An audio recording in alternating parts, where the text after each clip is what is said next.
What's happening, guys? Hello, YouTube. Happy January. Yes.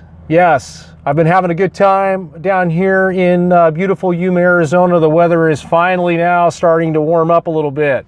So today I wanted to share with you guys my battery issues that I had. Yes, I had battery problems.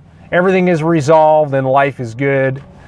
And today I'm going to tell you my story, and hopefully some of you will be able to learn what to do, what not to do, and or possibly find some entertainment value and some humor in this video.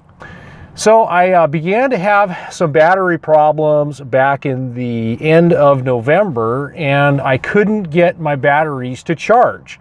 They were basically discharging, and I couldn't figure out what was going on. So I drove all the way down here to Yuma, and a good friend of mine, my buddy Dennis and I, we started doing some diagnosing with a multimeter, and we started testing out a few things, and basically kind of determined that we needed to take the batteries in to have them tested. I didn't have a hydrometer or a load tester with me, so I ended up taking them back to O'Reilly's. They charged them up, they tested them, and both of them were faulty. Both of them would not hold a charge, would not take a charge. So I ended up walking out of O'Reilly's with a new, fresh set of Group 27 Deep Cycle Marine batteries. Put them back in the camper, and I was still having problems. I couldn't get them to charge. They weren't holding a charge. So I ended up I ended up making a few phone calls, and I got a hold of my good friend Wayne that lives here in Yuma, and took it over to his place, and we started doing some diagnosing with more or less with the batteries. We charged them, put them on a battery charger, and charged them all the way back up to full, and let them settle out a little bit. And then we did a hydrometer test on the batteries, checking the cells and seeing if I had if I had some defective cells in the battery. And in fact, I had a few defective cells in the battery. I think each battery had at least 2 defective cells in the battery, and these were the O'Reilly batteries again that I had purchased. So I'm thinking, okay, great. I've got another set of bad batteries here. I can't seem to get new batteries. And so while I was also testing, I did a hydrometer test on those batteries. I also did a hydrometer test on the truck batteries, because when I was out in the desert, I had 2 days where my truck batteries completely went dead. And luckily I had my jump pack with me, my booster pack with me, and I was able to get the truck jump started again. So I also did a hydrometer reading test on the truck batteries, and yes, I had a few cells that were bad on the truck batteries. So, and those truck batteries, I think they were 2007 is when they were new. So I got my money's worth out of those batteries. They lasted a long time on the truck.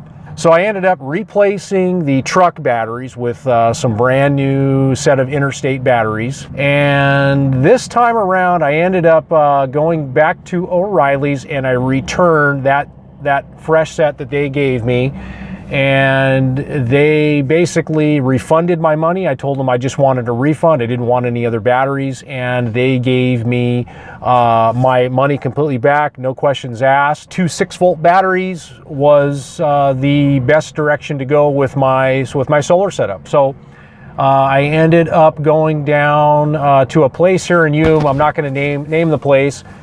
And I bought a set of T105 Trojan batteries. So I went down to this place and bought these batteries, and with the thinking that they were fairly new or fairly fresh batteries. Wired them up, put them in the camper, and they were reading 12.3, 12.4. which was kind of a little bit low for supposedly a brand new set of batteries. Doing a little bit of research online and calling a couple of places to ask about dates and how to read the dates on Trojan batteries. There is an alphabetical letter, A, B, C, D, and that represents the months in a calendar. And then there is a number next to that number, and that represents the year.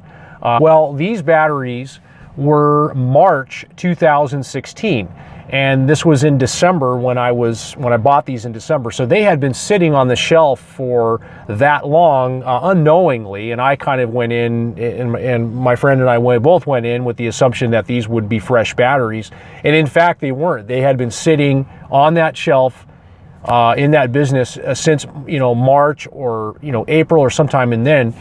And apparently these batteries, they need to be boost charged every 30 days. Well, this place that I bought them from, they weren't a battery dealer or anything like that. So I ended up taking that set of T105s and I ended up returning them back to that place, and I did get my money back, luckily. We ended up finding an interstate battery dealer here in Yuma. All they do is batteries. So you go in there and you can be guaranteed that you're going to get fresh batteries, and they're going to stand up. They're going to stand behind anything that they sell you there.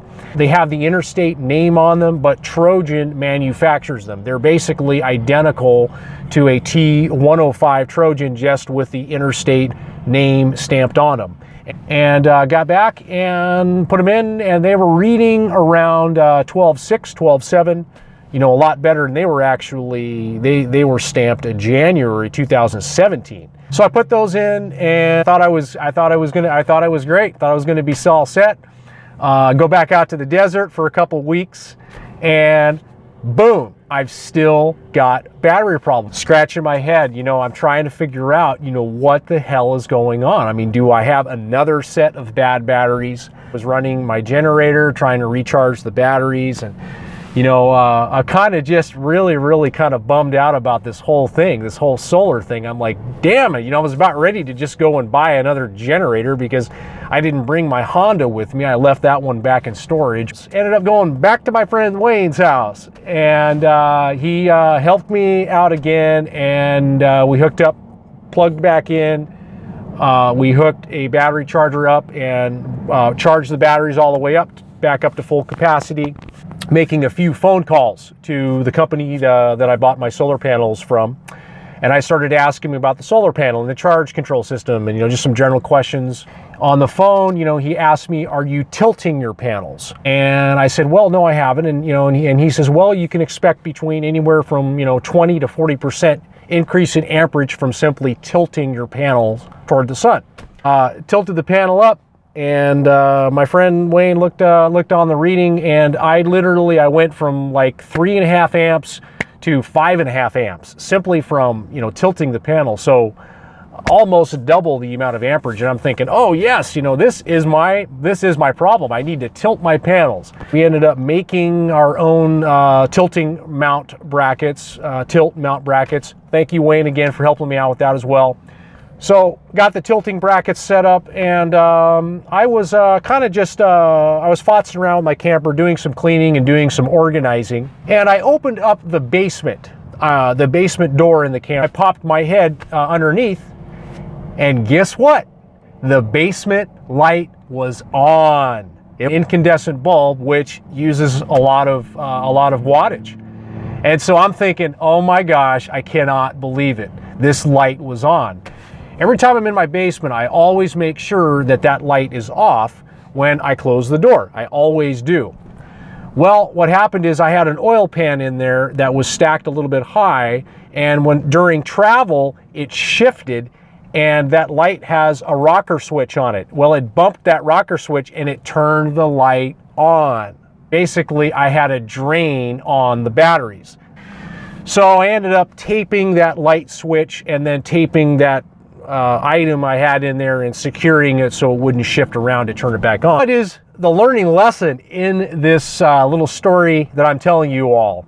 Well, for myself, it is I failed to fully answer the question, Are all of your power sources off? I went in unknowingly and assuming that they were all off. I didn't literally go in, open everything, take the camper apart, look at all my lights, look at everything. Most of the time, it's the simple things that are the culprit. And I can tell you guys, I can go on and on about other stories that I could tell you I've experienced in my own life with, you know, not really focusing on this, answering and asking the simple questions, answering and making sure and eliminating the simple stuff. But I will give one of my friends credit. When I was out in the desert, he was talking, you know, he kept telling me something's wrong, you know, you've got a drain on your battery. And he was suggesting that I disconnect the negative load off of one of the battery posts and kind of connect it and see if I see any sparks. And then that would indicate that I have some type of a drain, you know, taking power.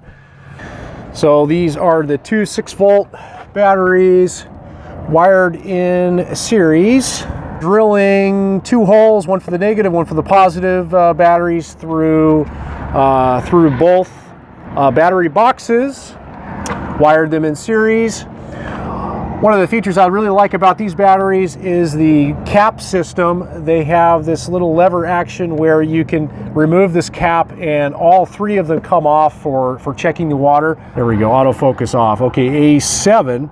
So that A represents January and that 7 represents 2017. So that's how you check the dates on those batteries. So if you are shopping for new batteries, really make sure that you check out those dates and make sure that they are fresh batteries. All right, guys, so that's all on this one. I hope that this video helps you out and you can learn a few things, what to do, what not to do. You know, those real valuable lessons. Thanks for watching, guys. We'll talk to you later. You guys have an awesome day.